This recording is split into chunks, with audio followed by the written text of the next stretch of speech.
Hello there, yes. Well, before the sun goes down, I suppose I'd better make another video about the Conservative Party and their commentators.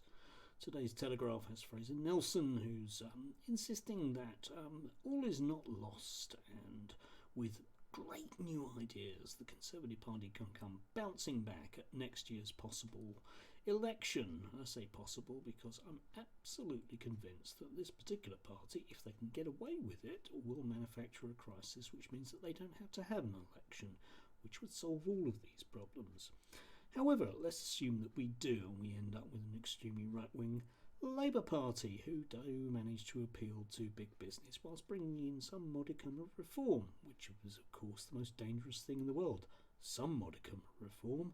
How are we going to make as much money as we did before? Everyone will scream.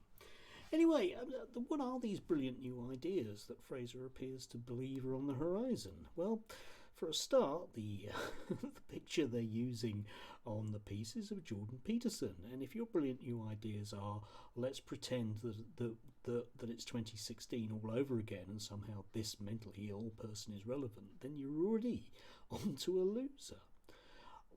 It's a constant refrain on the right that they have all of these brilliant ideas and they have all these huge debates.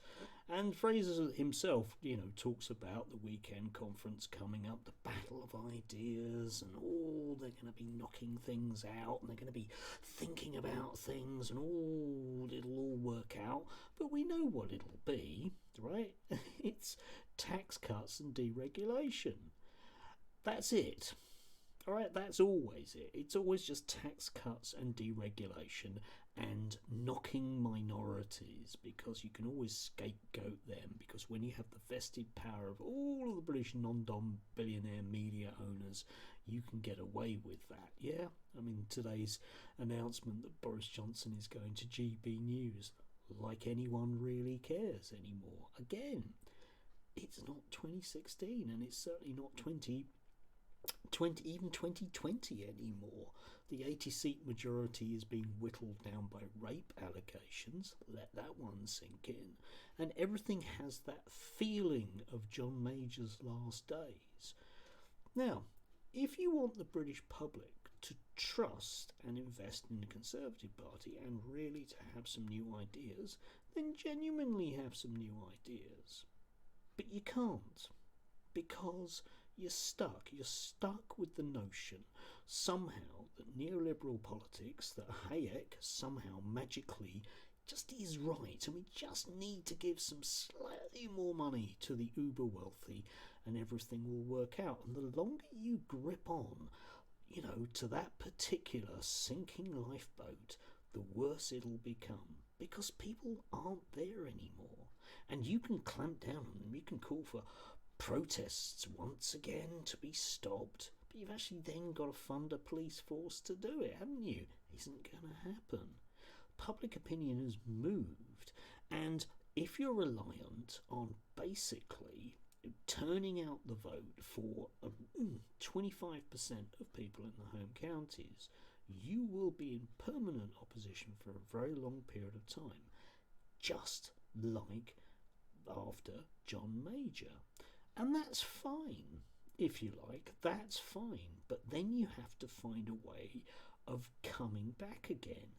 And it'll all be, and you can look at the comments under the Fraser Nelson's piece, they're all about the rabid home counties fascists who will bang on about rhinos and the fact we need purity in the party. What they mean by that is yet more of everything that doesn't work. Ever since austerity and all the warnings about how dire it was going to be, and Brexit and all the warnings about how dire it was going to be, we've simply had more and more and more of the same. And if you want to give people the vote, they will vote, except this time you can't gerrymander it. Don't have an election, guys. That's my tip. Alright, if you want to stay in power, simply do away with those elections. There must be a crisis you can have. I'm sure the trans activists are up to something. The woke brigade. Yeah, maybe a plot by Marxist teachers. Maybe a plot by Marxist teachers who are woke to get their trans kids to something full of Western civilization. There you go. That'll be about 80% of the battle of ideas. They don't ever have debates. They simply agree with each other with whatever is the particular flavour that maybe someone like Douglas Murray has come out with in the last few weeks. And look at them. They're increasingly drifting into this very quasi-fascist, neo-fascist, crypto-fascist, whichever way you want to put it, zone, whereby they are thinking, oh, well, we've lost that argument then. We'll just change all of the rules. And the biggest rule change is going to be around voting. We'll see. Anyway, there's going to be lots more demos this weekend. Q calls for banning all demos of all things they don't like, probably led by Toby Young of the Free Speech Union.